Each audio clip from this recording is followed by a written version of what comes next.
करते हैं। आज का विषय है सामाजिक न्याय का अनुसरण, और ये आपके इस अध्याय का अंतिम विषय है और सबसे महत्वपूर्ण विषय है।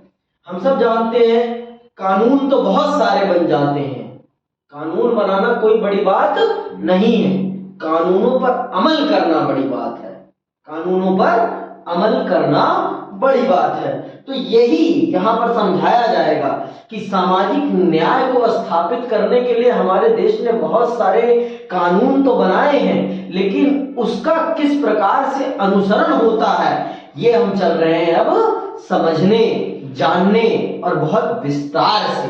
आइए प्रारंभ करते हैं और समझते हैं कि हमारे देश में सामाजिक न्याय का अनुसरण किस प्रकार से होता है। हमारे देश में सामाजिक न्याय का अनुसरण किस प्रकार से होता है, ठीक है।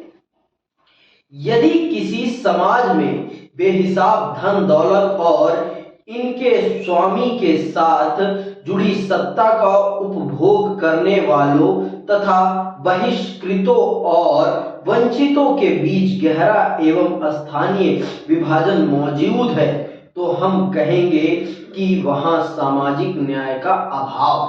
तो हम कहेंगे कि वहां सामाजिक न्याय का अभाव है। अगर अमीर हद से ज्यादा अमीर है और वो संपूर्ण रूप से सुख सुविधाओं भरा जीवन जी रहे हैं और गरीब सारी की सारी चीजों से वंचित हैं, तो हम कह सकते हैं कि उनका जीवन सुख सुविधाओं से, मतलब हम कह सकते हैं कि यहाँ पर सामाजिक न्याय नहीं है। हम कह सकते हैं कि यहाँ सामाजिक न्याय का अभाव है, यहाँ सामाजिक न्याय का अभाव है। आगे सुनो। तो हम कहेंगे कि वहां सामाजिक न्याय का अभाव है। हम यहाँ सिर्फ समाज में विभिन्न व्यक्तियों के जीवन यापन के सिर्फ विभिन्न स्तरों की चर्चा नहीं कर रहे। न्याय के लिए लोगों के रहन सहन के तौर तरीकों में पूर्ण समानता और एक रूपता की आवश्यकता नहीं। देखो, सामाजिक न्याय का मतलब ये नहीं है कि सबको एक जैसा बना देना, सबको एक जैसा बनाना हमारा लक्ष्य नहीं है, लेकिन हमारा लक्ष्य है कि सबको इतनी बेसिक सुविधाएं उपलब्ध कराई जाए जिससे कि वो आगे बढ़ सके और अपना विकास कर सके, वो आगे बढ़ सके और अपना विकास कर सके। उनके विकास में किसी भी प्रकार की बाधा ना उत्पन्न हो, उनके विकास में किसी भी प्रकार की बाधा उत्पन्न ना हो और वो आगे विकास करते जाएं, हमारा ये लक्ष्य है। हमारा कदापि ये लक्ष्य नहीं है कि सबके जीवन में एक रूपता लाई जाए, हमारा ये लक्ष्य कदापि ही नहीं है। हमारा लक्ष्य क्या है? हमारा लक्ष्य है कि सबको इतनी बेसिक फैसिलिटीज मिल जाए कि सब अपने जीवन की मूलभूत जरूरतों को पूरा करते हुए अपना विकास कर सके, समझ में आई बात? आगे सुनो।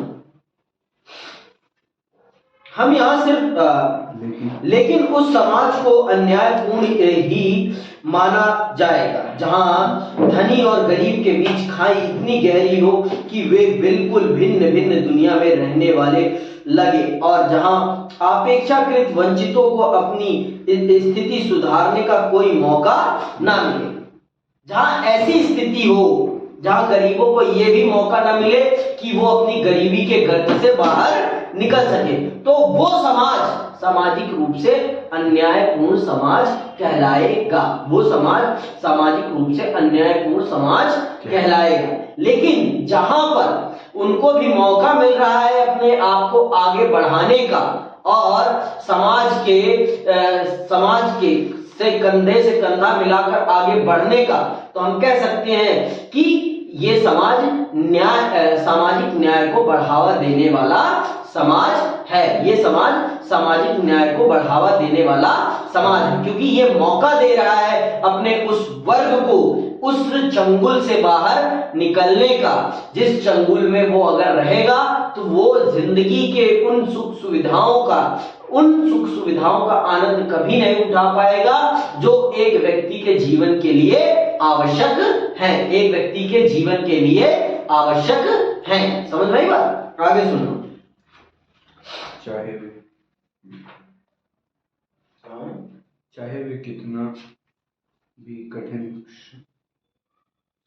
वे कितना भी कठिन परिश्रम क्यों न करें। दूसरे शब्दों में न्यायपूर्ण समाज को लोगों के लिए न्यूनतम बुनियादी स्थितियां जरूर मुहैया करानी चाहिए ताकि वे स्वास्थ्य और सुरक्षित जीवन जीने में सक्षम हो सके, समाज में अपनी प्रतिभा का विकास करें तथा इसके साथ समान अवसरों के जरिए अपने चुने हुए लक्ष्यों की ओर बढ़ें। तो यही मैं कहना चाह रहा हूं कि अगर एक समाज जो अपने सभी व्यक्तियों को कुछ मूलभूत सुविधाएं उपलब्ध नहीं करा रहा और उनको आगे बढ़ने का मौका नहीं दे रहा, तो वो समाज सामाजिक न्याय का बहुत बड़ा विरोधी है। लेकिन जो समाज अपने सभी वर्गों को ये बेसिक फैसिलिटी प्रोवाइड कर रहा है कि अगर वो किसी भी ऐसी वंचित स्थिति में है तो उनके पास ये मौका है उन सुविधाओं का लाभ उठाकर अपने आप को आगे बढ़ाने का, तो हम कह सकते हैं ये समाज सामाजिक न्याय को बढ़ावा दे रहा है। तो हर समाज को ऐसा ही समाज होना चाहिए जो अपने वंचित समुदायों को कुछ ऐसी बेसिक फैसिलिटीज प्रोवाइड करे जिससे कि वो उस गरीबी की गर्द से बाहर निकल सके और अपना विकास कर सके। समझ में आई बात? आगे सुनो। लोगों की जिंदगी के लिए जरूरी न्यूनतम बुनियादी स्थितियों का निर्धारण हम कैसे कर सकते हैं? विभिन्न सरकारों और विश्व स्वास्थ्य संगठन जैसे अंतरराष्ट्रीय संगठनों ने लोगों की बुनियादी आवश्यकताओं की गणना के लिए विभिन्न तरीके इजाद किए हैं, लेकिन सामान्यतः इस पर सहमति है कि स्वस्थ रहने के लिए आवश्यक पोषक तत्वों की बुनियादी मात्रा आवास, शुद्ध पेयजल की आपूर्ति, शिक्षा और न्यूनतम मजदूरी इन बुनियादी स्थितियों के महत्वपूर्ण हिस्से होंगे।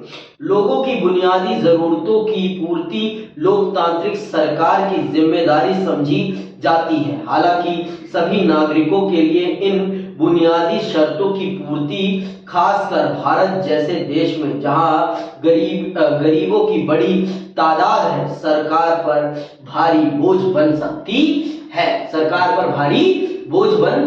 है। क्यों बन सकती है? क्योंकि हमारी जनसंख्या बहुत ज्यादा है और अगर जनसंख्या को कम करना है तो शिक्षा को तो बढ़ावा देना ही पड़ेगा, स्वास्थ्य को बढ़ावा देना ही पड़ेगा। शिक्षा के बिना ना आप जनसंख्या पर नियंत्रण पा सकते हैं और ना ही बेरोजगारी पर नियंत्रण प्राप्त कर सकते हैं। अगर आपको समाज को आगे बढ़ाना है तो समाज को शिक्षित करना और स्वास्थ्य सुविधाएं उपलब्ध कराना तो अत्यधिक आवश्यक है। अगर मैं मानता हूं कि भारत की जनसंख्या बहुत बड़ी है, लेकिन जनसंख्या बड़ी होने के बहुत सारे फायदे भी हैं। जैसा कि हम जानते हैं कि अगर हमारे पास जनसंख्या है तो हमारे पास क्या वर्क फोर्स है सबसे ज्यादा। अगर हमने इस वर्क फोर्स को एक सही दिशा प्रदान कर दी तो हम दुनिया के निर्माता भी बन सकते हैं। तो इसके लिए हमें एक सही नीति की आवश्यकता है। अगर हम उस नीति का निर्माण कर पाएंगे तभी हम एक बेहतर स्थिति में पहुंच पाएंगे और सामाजिक न्याय को तभी हम सही रूप में स्थापित भी कर पाएंगे। आगे सुनो।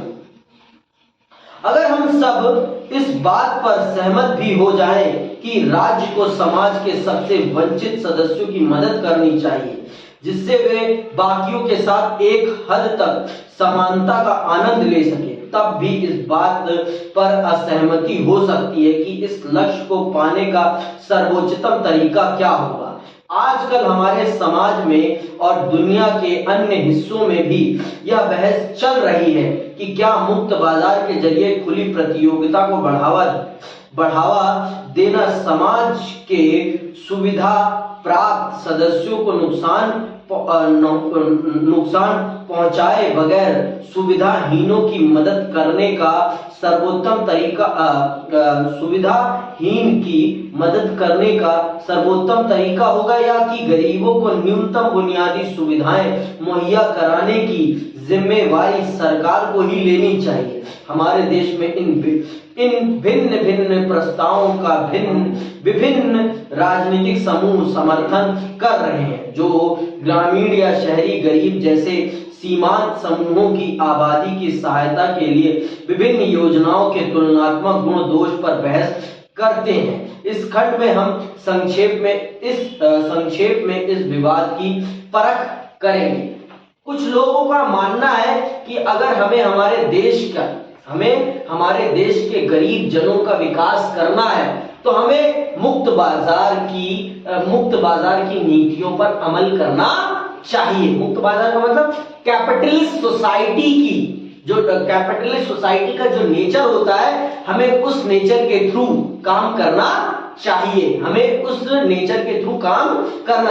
लेकिन मैं आपको बता देता हूं, कैपिटलिस्ट सोसाइटी जो आपका मुक्त बाजार होता है, जो पूंजीवादी विचारधारा होती है, उसका प्रमुख उद्देश्य लाभ कमाना होता है, उसका प्रमुख उद्देश्य कभी भी जन कल्याण नहीं होता। ये तो सच बात है कि ये पूंजीवादी व्यवस्था में अगर व्यक्ति फलता फूलता है तो उसके अंदर गुणवत्ता पैदा होती है। उसके अंदर क्या पैदा होती है? गुणवत्ता पैदा होती है। परंतु ये कदापि सच नहीं है कि इससे सामान्य जो गरीब वंचित लोग हैं उनका भला हो पाएगा। उनका भला तभी हो पाएगा जब सरकार इस चीज की जिम्मेवारी ले और उन्हें एक बेसिक प्लेटफॉर्म प्रोवाइड करे, जिससे कि वो भी खड़े हो सके और इस कंपटीशन में उतर सके। अगर उसके पास इतनी काबिलियत ही नहीं है कि वो इस कंपटीशन को फेस कर सके, तो वो कहां कंपटीशन में टिक पाएगा? भैया, अगर मेरे पास इतनी भी बेसिक फैसिलिटीज ही नहीं है, मेरे पास पेंसिल ही नहीं है, तो मैं ड्राइंग कंपटीशन में पार्टिसिपेट कर पाऊंगा? कदापि नहीं। और पेंसिल खरीदने के लिए क्या चाहिए? जेब में पैसा चाहिए। और पूंजीवादी व्यवस्था यही चीज है। पूंजीवादी व्यवस्था में पैसा प्रमुख चीज होता है। मैं मानता हूं कि यहाँ प्रतिस्पर्धा इंसान को बेहतर से बेहतर बनने की ओर ले जाती है, लेकिन यह भी सच है कि यहाँ बिना पैसे के आप सरवाइव नहीं कर सकते। किस व्यवस्था में? पूंजीवादी व्यवस्था में। तो मेरा पर्सनल मानना है कि अगर हमें वंचित समाज को गरीबी के गर्द से निकालना है तो हमें ये जिम्मेदारी सरकार को उठानी चाहिए। मेरे विचार से इस जिम्मेदारी को सरकार को उठाना चाहिए और उन्हें इतनी बेसिक फैसिलिटीज तो प्रोवाइड करनी चाहिए जिससे कि वो इस कंपटीशन में उतर सके और वो भी कंधे से कंधा मिलाकर प्रतियोगिता में भाग ले सके। लेकिन इसके लिए सर्वप्रथम सरकार को यह जिम्मेदारी उठानी पड़ेगी। आगे सुनो। मुक्त बाजार बनाम राज्य का हस्तक्षेप। राज्य मतलब सोशलिस्ट। ये यहाँ पर आप दो विचारधाराओं को चल रहे हैं समझने। एक है आपकी पूंजीवाद और एक है आपकी समाजवाद। एक है आपकी पूंजीवाद जहां पर हर व्यक्ति के पास अपनी संपत्ति है। जिसके जेब में जितना पैसा, उसका जीवन उतना ही सुख सुविधाओं से भरा हुआ। ये कौन सी विचारधारा में है? मुक्त बाजार में। ये जो आपकी कैपिटलिस्ट, इसे कैपिटलिस्ट कहते हैं, कैपिटलिस्ट इकोनॉमी कहते हैं। क्या कहते हैं? Capitalist economy. ये जो आपकी मुक्त बाजार व्यवस्था, मुक्त बाजार है, इसे मार्केट सिस्टम कहते हैं या कैपिटलिस्ट सिस्टम कहते हैं या कैपिटलिस्ट आइडियोलॉजी कहते हैं। ठीक है। और ये जो राज्य का हस्तक्षेप है, इसे सोशलिस्ट आइडियोलॉजी कहते हैं। इसे क्या कहते हैं? Socialist ideology. समाजवाद कहते हैं। क्या कहते हैं? समाजवाद। यहां पर ऊपर देखो, ये अभी सुन लो फिर लिख लेना। ये जो समाजवाद होता है ना, इसमें जो भी उत्पादन के सभी संसाधन होते हैं उस पर किसका अधिकार होता है? सरकार का अधिकार होता है। सरकार तय करती है कि फैक्ट्रियों में क्या बनेगा और किसको कितनी कीमत पर क्या चीजें उपलब्ध होंगी। ये जो समाजवादी व्यवस्था है, जो राज्य हस्तक्षेप वाली व्यवस्था है, इसमें सब कुछ किसके कंट्रोल में होता है?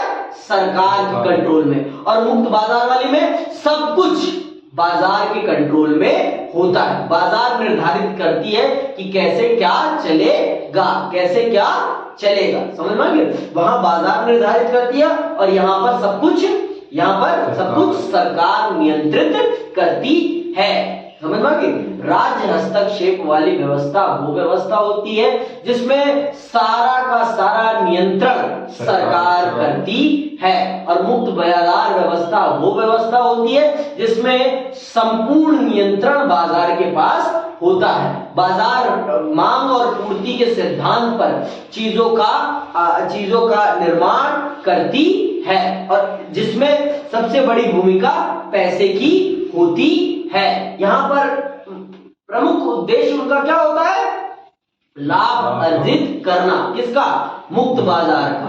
और राज्य हस्तक्षेप वाली व्यवस्था का मुख्य उद्देश्य होता है समाज कल्याण। मुक्त उद्देश्य क्या होता है? समाज कल्याण। समझ में आई बात? अभी ध्यान से सुनना। मुक्त बाजार के समर्थकों का मानना है कि जहां तक संभव हो व्यक्तियों को संपत्ति अर्जित करने के लिए तथा मूल्य, मजदूरी और मुनाफे के मामले में दूसरों के साथ अनुबंध और समझौतों में शामिल होने के लिए स्वतंत्र रहना चाहिए। ये कह रहे हैं, जो ये आपकी मुक्त बाजार है, ये कह रही है कि हर चीज में यहां पर ये कहा जा रहा है कि व्यक्ति को स्वतंत्र छोड़ देना चाहिए कि वो जितनी चाहे उतनी संपत्ति अर्जित कर सकता है, जितनी उसके अंदर कैपेबिलिटी है वो उतनी संपत्ति अर्जित कर सकता है। मतलब जितना उसके पास पैसा हो उतना वो जमीनें जो चाहे वो खरीद सकता है। यहां पर सारी बात पैसे की है। इंसान जितना पैसा कमा सके उतना कमाए, हम उसमें किसी भी प्रकार की बाधा नहीं डालें, ये कहा जाता है आपकी मुक्त बाजार में। और यहां पर ये कहा जाता है कि इंसान जितना जिससे नेगोशिएट कर सके वो कर सकता है। अगर कोई 10 की चीज 5 में लेने के लिए किसी को नेगोशिएट कर सके तो कर ले, हमें उससे कोई दिक्कत नहीं है। लेकिन ये जो व्यवस्था होती है ना, इसमें शोषण बड़े स्तर पर होता है, और ये शोषण आर्थिक शोषण होता है। ये कौन सा शोषण होता है? आर्थिक शोषण होता है। जिनके देखो यहां पर सारी की सारी ताकत का आधार क्या होती है?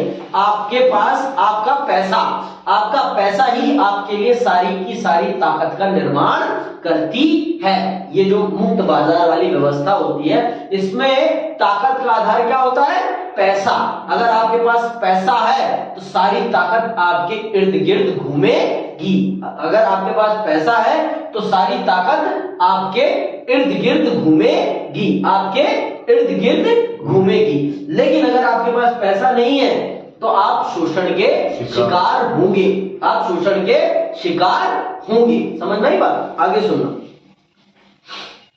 उन्हें लाभ की अधिकतम मात्रा हासिल करने हेतु एक दूसरे के साथ प्रतिद्वंदता करने की छूट होनी चाहिए। अब आप खुद बताओ, एक बड़ी फैक्ट्री के साथ एक छोटी फैक्ट्री कॉम्पीट कर पाएगी? कदापि नहीं। अब बताओ, हम लोग अगर आप मान लो कोई कपड़े का दुकान खोलता है तो वो रिलायंस के साथ compete कर सकता है? नहीं। रिलायंस रिटेल के साथ compete कर सकता है? कदापि ही नहीं। जितनी प्राइस पर रिलायंस एक व्यक्ति को दे देगा उतने प्राइस पर कोई भी रिटेलर नहीं दे सकता। क्यों? क्योंकि वो जितनी क्वांटिटी में माल प्रोड्यूस करते हैं उतनी क्वांटिटी में एक छोटा रिटेलर कभी भी परचेज नहीं करता है, क्योंकि उनकी अपनी खुद की मैन्युफैक्चरिंग भी है। सब कुछ उनका खुद का है। क्यों? क्योंकि वो एक बड़ी विशाल कंपनी है। हम टाटा के साथ कंपीट नहीं कर सकते, हम टाटा के साथ कंपीट नहीं कर सकते। तो अगर मुक्त बाजार में, मैं मानता हूं मुक्त बाजार बढ़िया से बढ़िया चीजें उपलब्ध कराता है, लेकिन ये भी होना चाहिए कि यहाँ पर नए प्लेयर्स को भी खेलने के लिए मौका मिलना चाहिए, क्योंकि अगर नए प्लेयर को आप प्रोटेक्शन नहीं प्रोवाइड करोगे तो वो बर्बाद हो जाएगा, वो सरवाइव नहीं कर पाएगा, वो सरवाइव नहीं कर पाएगा। कि कर पाएगा? नहीं कर पाएगा। अगर हम पहली क्लास के बच्चों को ज्यादा लाड प्यार नहीं करेंगे तो वो 12वीं के बच्चे के साथ, अगर 12वीं के बच्चों के और फर्स्ट क्लास के बच्चों को एक साथ रखेंगे तो वो 12वीं के बच्चों के साथ कंपीट कर पाएंगे? 12वीं के बच्चे तो उन्हें दे अगले दिन से वो स्कूल आना ही बंद कर देंगे, है ना, अगली क्लास। इसीलिए हर क्लास का अलग अलग क्लासरूम होता है, हर क्लास का अलग अलग क्लासरूम होता है, जिससे कि बच्चों में सुरक्षा का भाव पैदा हो सके। तो यही बात मार्केट के स्तर पर भी है, यही बात मार्केट के स्तर पर भी है। बड़ी कंपनियों को बड़े काम तक में ही सीमित रखना चाहिए, उनको छोटे प्लेयर्स की मार्केट में नहीं आने देना चाहिए। और ये काम कौन कर सकता है? ये काम सिर्फ सरकार कर सकती है, लेकिन सरकार मुक्त बाजार में इंटरफेयर करना ही नहीं चाहती। समझ में आ गई बात? तो ये बहुत बड़ी एक दिक्कत का विषय हो जाता है। आगे सुनो।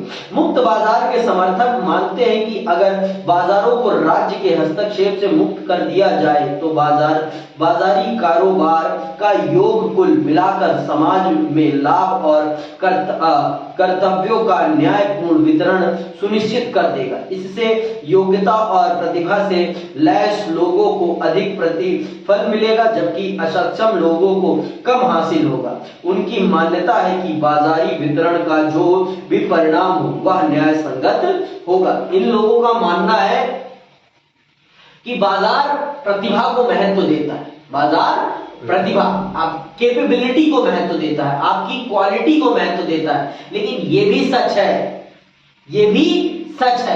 कि चाहे एक बड़ी कंपनी का जो मालिक है उसका बेटा चाहे लायक हो या नालायक, वो ही कंपनी का वारिस बनेगा, चाहे वो लायक हो या नालायक। इसका कोई भी पिता अपनी कंपनी को किसी योग्य कर्मचारी को तो नहीं सौंपता ना, वो हमेशा किसको सौंपता है? अपने पुत्र को, चाहे पुत्र उसके कर्मचारी से योग्य हो या ना हो। हमेशा मालिक कौन बनता है? पिता के बाद उसका पुत्र ही। ये तो नहीं है ना कि योग्यता को देखकर नौकर को मालिक बना दिया जाए, कदापि ऐसा नहीं होता। क्यों होता है? तो कहां, यहां पर भी योग्यता को उतना बढ़ावा नहीं मिलता, यहां भी नेपोटिज्म होता है। आप फिल्म इंडस्ट्री में देख ही लो, फिल्म इंडस्ट्री में कितनी योग्यता को बढ़ावा दिया जाता है, कितना योग्यता को प्रमोट किया जाता है, खुद ही देख लो। वो भी तो एक मुक्त बाजार है ना, लेकिन वहां पर भी किसको? नेपोटिज्म, परिवारवाद को बढ़ावा मिलता है। वो तो कोई सरकारी नौकरी वाला सिस्टम तो नहीं है ना। वहां तो किसको मिलना चाहिए सबसे ज्यादा मौका? योग्यता को मिलना चाहिए ना, प्रतिभा को मिलना चाहिए सबसे ज्यादा, जिसके अंदर जितनी कैपेसिटी, कैपेबिलिटी, जिसके अंदर जितना काम करने की क्षमता, उसको मौका मिलना चाहिए ना। लेकिन मिलता है? कभी भी नहीं मिलता उनको है, चाहे उनके पास कुछ हो या ना हो। आधे से ज्यादा हीरो हीरोइंस के बच्चों को सही से हिंदी तक बोलनी नहीं आती, लेकिन हिंदी इंडस्ट्री में उनका दबदबा होता है, उनको हिंदी तक ढंग से नहीं बोलने आती। आप ये जान लीजिए, उनको हिंदी बोलनी नहीं आती और वो हिंदी इंडस्ट्री को चलाते हैं। तो ये क्या है? ये मुक्त बाजार में भी परिवारवाद को दिखाता है कि ये कदापि सच नहीं है कि मुक्त बाजार हो जाएगा तो वहां पर ज्यादा से ज्यादा प्रतिभा को प्रमोट किया जाएगा या योग्यता को बढ़ावा दिया जाएगा। ये कदापि सच नहीं है। समझ में आई बात? मैं मानता हूं कि हाँ, इसमें क्वालिटी को इनहेंस करने के लिए मोटिवेट किया जाता है, पंप किया जाता है, लेकिन ये सच कदापि नहीं है कि इसमें सदैव योग्यता को ही आगे बढ़ाया जाता है। ये कदापि सच नहीं है। समझ में आई बात? जैसे मैंने आपको उदाहरण दे दी कि चाहे मालिक का नौकर कितना ही मालिक के बेटे से होनहार हो, लेकिन मालिक अपने बेटे को ही बनाएगा, कभी भी अपने नौकर को मालिक नहीं बनाएगा। मालिक की गद्दी उसे कभी नहीं देगा। समझ में आई बात? तो मुक्त बाजार में भी ये कदापि सच नहीं है कि वहां योग्यता को बढ़ावा दिया जाता है। ये कदापि सच नहीं है। समझ में आई बात? आगे सुनो। हालांकि मुक्त बाजार के सभी समर्थक आज पूर्णतः अप्रतिबंधित बाजार का समर्थन नहीं करेंगे। कई लोग अब कुछ प्रतिबंध स्वीकार करने को तैयार होंगे। मसलन सभी लोगों के लिए न्यूनतम बुनियादी जीवन मानक सुनिश्चित करने हेतु राज्य हस्तक्षेप करे, ताकि वे समान शर्तों पर प्रतिस्पर्धा करने में समर्थ हो सके। यही बात मैंने जो अभी आपको बोली कि बड़े प्लेयर्स के साथ छोटे प्लेयर कंपीट नहीं कर सकते। उनके लिए कुछ बाउंड्रीज निर्धारित करना बहुत जरूरी है। और वो बाउंड्रीज कौन निर्धारित कर सकता है? सरकार को यहाँ कौन से शब्द से परिभाषित किया गया है? राज्य का मतलब यहाँ क्या है? सरकार। ठीक है। लेकिन वे तर्क कर सकते हैं कि यहां भी स्वास्थ्य सेवा, शिक्षा तथा ऐसी अन्य सेवाओं के विकास के लिए बाजार को अनुमति देना ही लोगों के लिए इन बुनियादी सेवाओं की आपूर्ति का सबसे कारगर तरीका हो सकता है। दूसरे शब्दों में, ऐसी सेवाएं मुहैया कराने के लिए निजी एजेंसियों को प्रोत्साहित किया जाना चाहिए, जबकि राज्य की नीतियां इन सेवाओं को खरीदने के लिए लोगों को सशक्त बनाने की कोशिश करें। राज्य के लिए यह भी जरूरी हो सकता है कि वह उन वृद्धों और रोगियों को विशेष सहायता प्रदान करे जो प्रतिस्पर्धा नहीं कर सकते। लेकिन इसके आगे राज्य की भूमिका नियम, कानून और ढांचा बरकरार रखने तक ही सीमित रहनी चाहिए, जिससे व्यक्तियों के बीच जबरदस्ती और अन्य बाधाओं से मुक्त प्रतिद्वंदता सुनिश्चित हो। उनका मानना है कि मुक्त बाजार उचित और न्यायपूर्ण समाज का आधार होता है। कहा जाता है कि बाजार किसी व्यक्ति की जाति या धर्म की परवाह नहीं करता। वह यह भी नहीं देखता कि आप मर्द हैं या औरत। वह इन सब से निरपेक्ष रहता है और उसका सरोकार आपकी प्रतिभा और कौशल से। अगर आपके पास योग्यता है तो बाकी सब बातें बेमानी है। ये सच नहीं है। मैं मानता हूं कि वो देखता है, लेकिन ये पूर्ण रूप से सच नहीं है। ये पूर्ण रूप से सच नहीं है कि वो सिर्फ आपकी योग्यता ही देखता है। वो बहुत सारी चीजें देखता है। अगर बाजार को रेगुलेट करने वाला कोई ना रहे ना, बाजार के लिए नियम कानून बनाने वाला कोई ना रहे ना, तो बाजार फिर अपनी मनमानी करने लगता है। तो इसीलिए बाजार पर भी एक नियंत्रण करने वाला होना बहुत जरूरी है। एक नियंत्रण करने वाला भी होना बहुत जरूरी है। नहीं, आज के टाइम पे बायजूस को देख लो, आज अपनी मनमानी कर रहा है ना। और अगर सरकार ना हो तो वो तो बच्चों के भविष्य से खेल जाए। हर जगह लाभ नहीं देखा जाता। आज आप देख लो, प्राइवेट हॉस्पिटल्स मुर्दा इंसान को ऑपरेशन थिएटर में जिंदा रखते हैं। सिर्फ किसके लिए? पैसा कमाने के लिए। तो ये समझ लो, गरीब को तो वो चूस डालेंगे गन्ने की तरह। आई बात समझ में? मैं मानता हूं कि सरकार की प्रमुख जिम्मेदारी यह होनी चाहिए कि वो गरीबों को भी इतना सशक्त करे कि वो अपने दम पर अपनी सारी सुविधाएं हासिल कर सके। लेकिन रोजगार तो पहले नहीं मिल सकता ना, बिना शिक्षा के।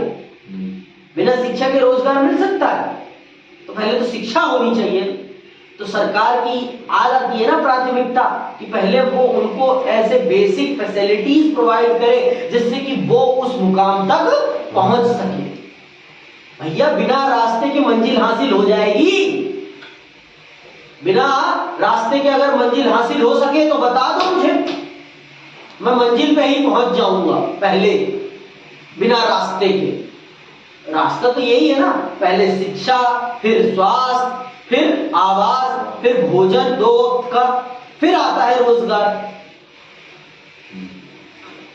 समझ में बात? पहले ये सारी चीजें, ये पहले 4 चीजें पूरी हो, फिर उसके बाद कहीं रोजगार के काबिल बन पाओगे ना, कि पहले रोजगार आ जाता है जो आपको उस इन सब के अभाव में जो रोजगार मिलता है वो आपको गरीबी के गर्द से कभी निकाल नहीं सकता। मजदूरी करके कोई गरीबी के गर्द से निकल सकता है? नहीं। बताओ, निकल सकता हो तो बता दो मुझे। मजदूर सदैव मजदूर ही रह जाता है, वो कभी मालिक नहीं बन पाता। मालिक बनने के लिए उसके अंदर सोचने की क्षमता पैदा होनी चाहिए, और सोचने की क्षमता तभी पैदा होगी जब वो शिक्षा के मार्ग पर जाएगा। जब वो शिक्षा के मार्ग पर जाएगा। समझ में आई बात? यही बात यहां समझाई जा रही है। जो ये कह रहे हैं कि आपका मुक्त बाजार प्योरली आपकी कैपेबिलिटी को देखता है, कदापि नहीं। वो धर्म भी देखता है, वो जाति भी देखता है, वो लिंग भी देखता है, वो सब कुछ देखता है। समझ में बात? आप देख लो, अधिकतर होटलों में रिसेप्शनिस्ट कौन होती है? महिलाएं होती है। क्यों भाई? पुरुष क्यों नहीं हो सकते? लेकिन पुरुष नहीं होते। अधिकतर होटलों की रिसेप्शनिस्ट कौन होती है? महिलाएं। पर क्यों? ऐसा क्यों? उसके पीछे भी कारण है बहुत सारे। उसके पीछे भी कारण, आकर्षण है प्रमुख कारण। आकर्षण, बाजार है प्रमुख कारण। समझ में बात? ये चीजें भी समझने वाली बातें हैं। जितनी किताब में बातें लिख दी जाती है ना, उतनी सच नहीं होती। आप जब मार्केट में निकलते हो तब आपको पता चलता है कि मार्केट की क्या हकीकत है। समझ में बात? आगे सुनो। बाजारी वितरण के पक्ष में एक तर्क यह दिया जाता है कि यह हमें ज्यादा विकल्प प्रदान करता है। सच है, ज्यादा विकल्प प्रदान करता है, लेकिन कभी कभी यही आपका शोषण भी कर देता है। अगर आपके पास न्याय प्राप्त करने का कोई मार्ग ना हो तो। समझ में बात? अगर आपके पास न्याय प्राप्त करने का मार्ग ना हो तो ना, यही आपका शोषण भी कर देता है। समझ में बात?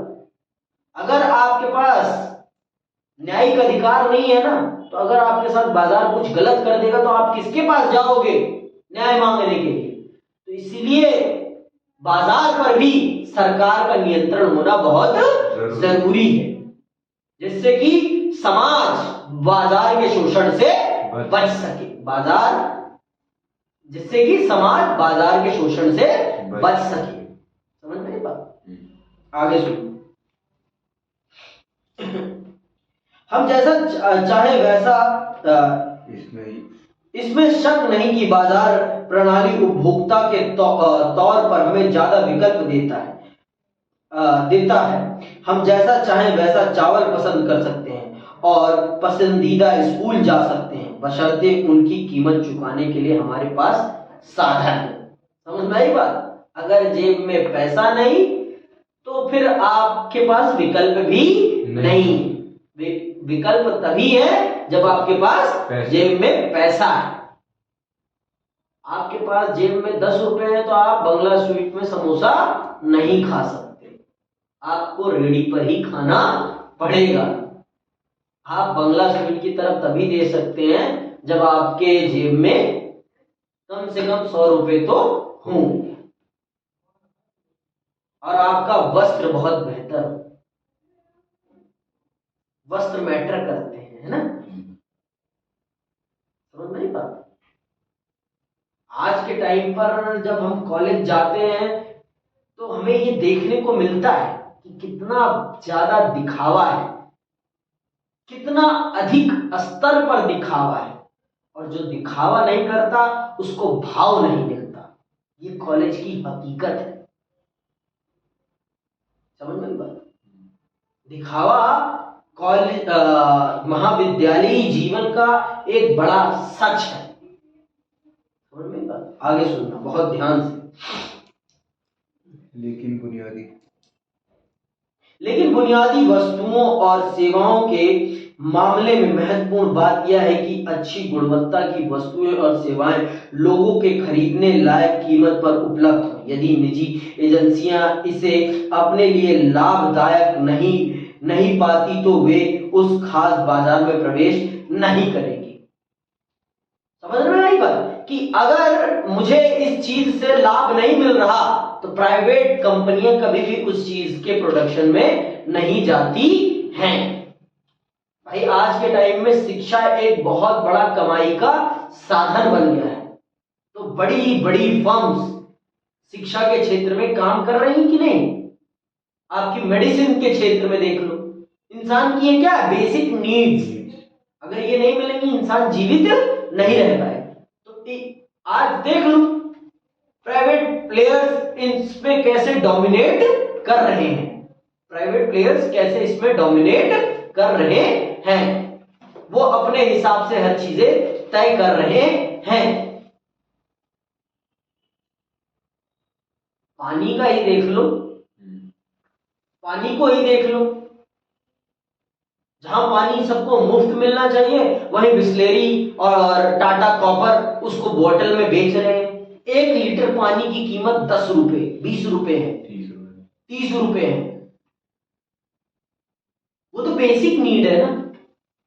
जहां इनको लाभ नहीं वो काम ये लोग कभी नहीं करेंगे। प्राइवेट प्लेयर्स उस काम को कभी भी नहीं करेंगे। पर्यावरण पर कोई काम क्यों नहीं कर रहा? क्योंकि वो लाभ किसी सबको मिलेगा, उसमें किसी पर्टिकुलर व्यक्ति को लाभ नहीं मिलने वाला। अगर आप हवा को साफ करोगे, हवा साफ कराने का काम करोगे तो सबको मिलेगा ना उसका लाभ, सिर्फ आपको नहीं मिलेगा। तो कोई हवा साफ कराने का काम कर रही है प्राइवेट कंपनी? कदापि नहीं कर रही। या नदी के पानी को साफ करने का काम कर रही है? कदापि नहीं कर रही। क्यों करे वो? क्योंकि उसमें उसका लाभ, उसका अकेले का लाभ नहीं है।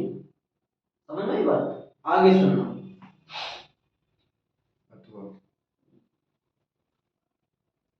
बुनियादी वस्तुओं और सेवाओं के मामले में महत्वपूर्ण बात यह है कि अच्छी गुणवत्ता की वस्तुएं और सेवाएं लोगों के खरीदने लायक कीमत पर उपलब्ध हो। यदि निजी एजेंसियां इसे अपने लिए लाभदायक नहीं पाती तो वे उस खास बाजार में प्रवेश नहीं करेंगी अथवा सस्ती और घटिया सेवाएं मुहैया कराएंगी।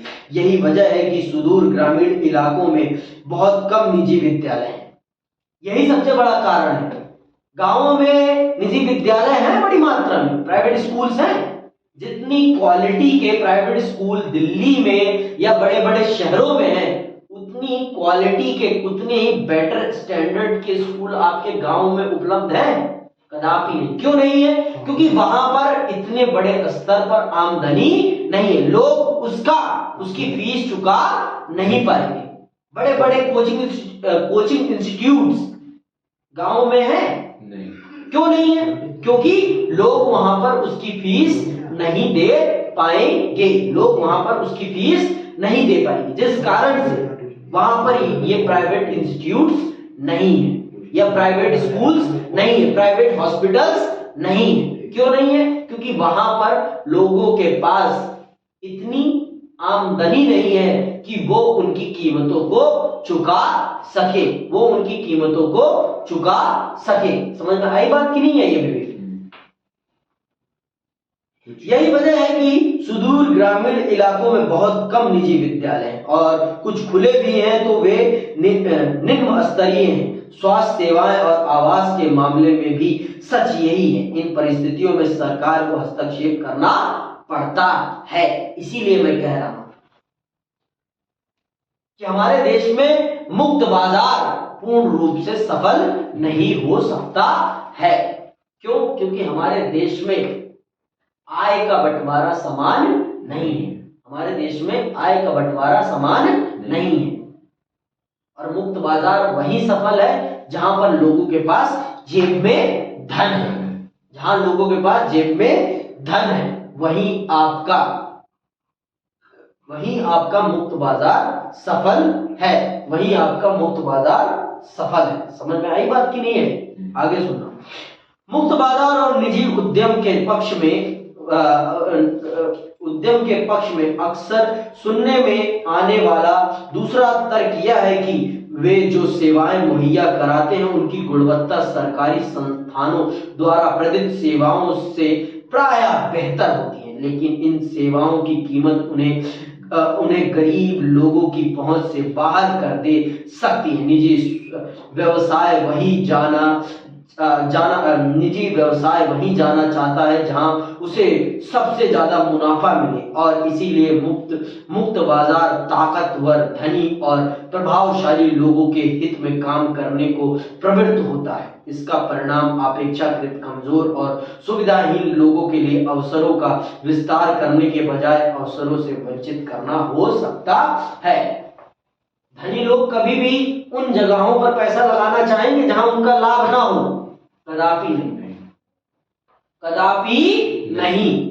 वो हमेशा ऐसी जगह पैसा लगाना पसंद करते हैं जहां से उन्हें ज्यादा से ज्यादा धन मिल सके, जहां से उन्हें ज्यादा से ज्यादा धन मिल सके, ज्यादा से ज्यादा लाभ कमाया जा सके, वो वहीं पैसा लगाना चाहते हैं। और मैंने बता दिया, मुक्त बाजार में ताकत उसी के पास होती है जिसके पास पैसा होता है। जिसके पास पैसा होता है वही ताकत का बादशाह होता है, वही ताकत का बादशाह होता है। और सरकार भी फिर उसी के हिसाब से नीतियों का निर्माण करती है। फिर सरकार भी उसी के हिसाब से अपने देश की नीतियों का निर्माण करती है। क्यों? क्योंकि वही वास्तविक रूप से ताकतवर होता है, वही वास्तविक रूप से ताकतवर होता है। इसीलिए मजबूरन सरकार को भी उसी के हित के अनुसार नीतियों का निर्माण करना पड़ता है। तो जितनी देखने में आपको मुक्त बाजार वाली व्यवस्था दिखती है अच्छी, वास्तविक रूप में उतनी अच्छी होती नहीं है। वास्तविक रूप में उतनी अच्छी होती नहीं है। समझ में? आगे सुनो।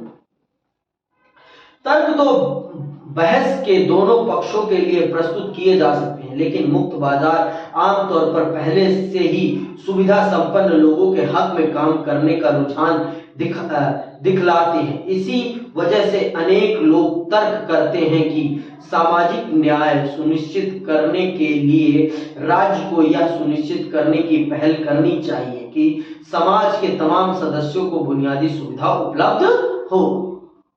आ गई ना बात वहीं पर कि सरकार को ही सबको बेसिक फैसिलिटीज प्रोवाइड करनी पड़ेगी, तभी सब लोग मुक्त बाजार का मुकाबला कर सकेंगे, तभी भी सब लोग मुक्त बाजार का लाभ उठा पाएंगे। जब उनके पास क्या होंगी? बेसिक फैसिलिटीज, मूलभूत सुविधाएं। जब तक उनके पास मूलभूत सुविधाएं नहीं आएंगी तब तक वो मुक्त बाजार का मुकाबला नहीं कर पाएंगे। समझ रहे हो? मुक्त बाजार का मुकाबला तभी हो सकता है जब हम इतने सक्षम हों कि हम अपनी बेसिक जरूरतों को पूरा कर रहे हो और उसके अतिरिक्त हम कमा रहे हों, तभी हम मुक्त बाजार का मुकाबला कर पाएंगे। अगर हमारे पास इतनी भी कमाई नहीं है कि हम अपनी 2 वक्त की रोटी का जुगाड़ कर सकें, तो हम वो चीजें खरीद पाएंगे जो हमारे जीवन को लग्जरी बनाती है। पहले इंसान किन जरूरतों को पूरा करता है? Basic needs. और अगर बेसिक नीड्स ही औकात से बाहर चली जाए तो क्या होगा? हाहाकार मच जाएगा। आगे सुनो। लोकतांत्रिक समाज में वितरण और न्याय के मुद्दे पर असहमतियां अपरिहार्य हैं और फायदेमंद भी, क्योंकि वे हमें विभिन्न दृष्टिकोणों की जांच परख करने और विवेक सम्मत ढंग से अपने विचारों का बचाव करने को बाध्य करती है। वाद विवाद के जरिए इन असहमतियों के बीच राह निकालने का ही दूसरा नाम राजनीति है।